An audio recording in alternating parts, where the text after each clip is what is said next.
Hey everyone, and welcome to my final review of the last two episodes of She-Hulk. A lot of people have been actually liking these last two episodes, but did they change my opinion of the show? Well, let's get right into it. So episode 8 finally gives us Matt Murdock / Daredevil and Leapfrog, who they try to do comedy with. Yeah, take a guess if you think I thought it was funny. So this episode follows Jen and Matt as they try to save Matt's client from Leapfrog. So what did I think of how they treated Daredevil? Well, the biggest compliment I can give them is that it wasn't really as bad as I was expecting. Although I didn't like Matt in this episode nearly as much as most people seem to like him.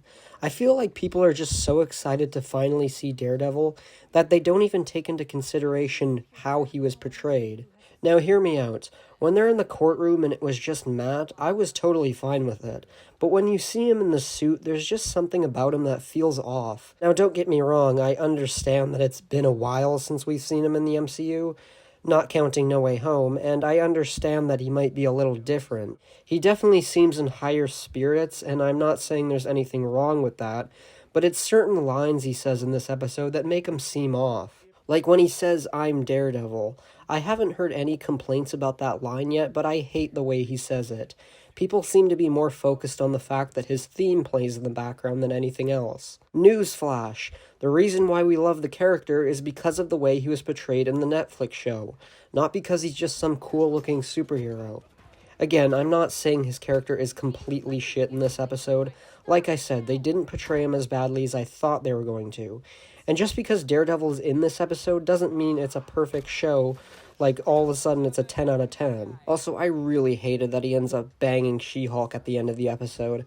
I know everyone's making jokes, but I seriously don't want them to be a couple. So now moving on to the finale, which honestly baffled me.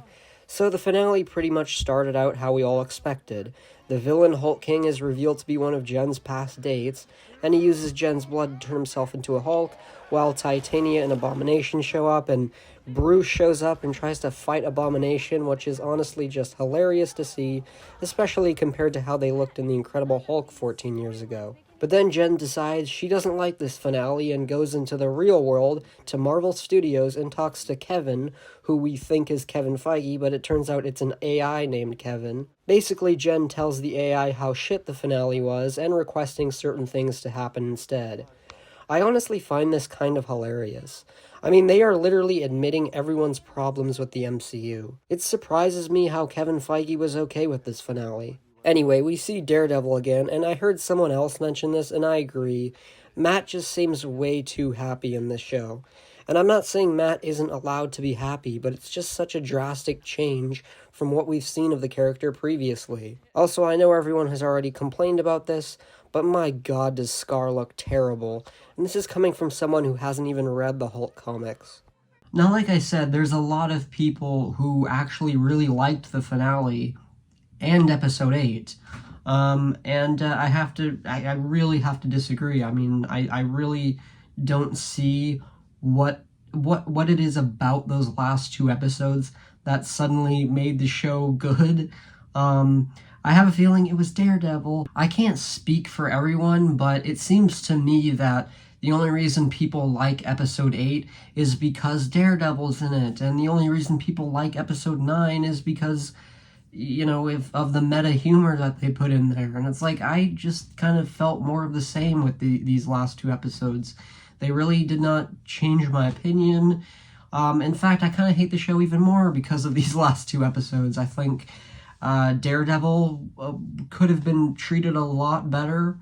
Again, not as bad as I thought he was going to be, but still, he could have been a lot better. Yeah, I've heard a lot of people say that they really do like the finale. They thought it was hilarious. But I personally thought it was really stupid. And kind of lazy, honestly. Now, am I going to be doing a ranking? Not yet. I'm actually going to save my updated MCU show ranking. It's not really updated since I've never done one before, but I'm going to save my MCU ranking for as a separate video, so I can kind of go more in depth on my thoughts and not just give you a rundown of my list.